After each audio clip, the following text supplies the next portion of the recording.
गलत आदत। एक वक्त की बात है, बादशाह अकबर किसी एक बात को लेकर बहुत परेशान रहने लगे थे।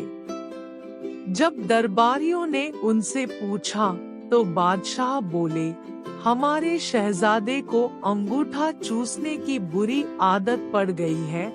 कई कोशिश के बाद भी हम उनकी यह आदत छुड़ा नहीं पा रहे हैं।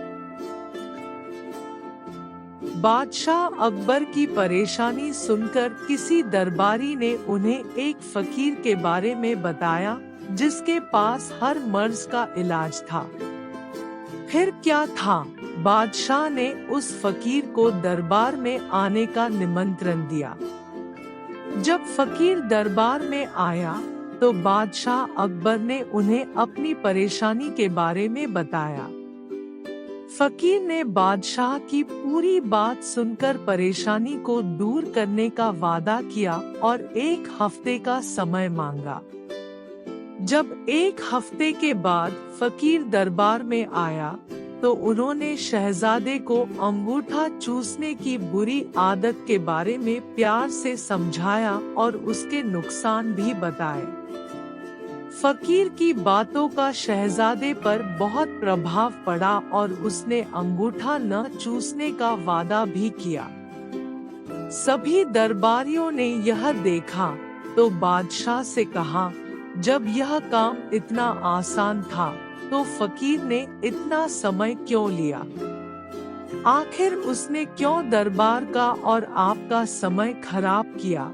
बादशाह दरबारियों की बातों में आ गए और उन्होंने फकीर को दंड देने की ठान ली। सभी दरबारी बादशाह का समर्थन कर रहे थे, लेकिन बीरबल चुपचाप था।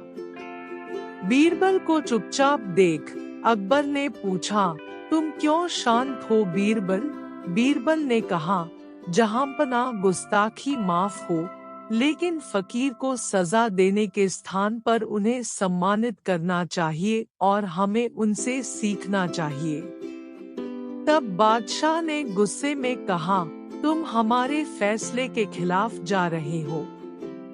आखिर तुमने ऐसा सोच भी कैसे लिया?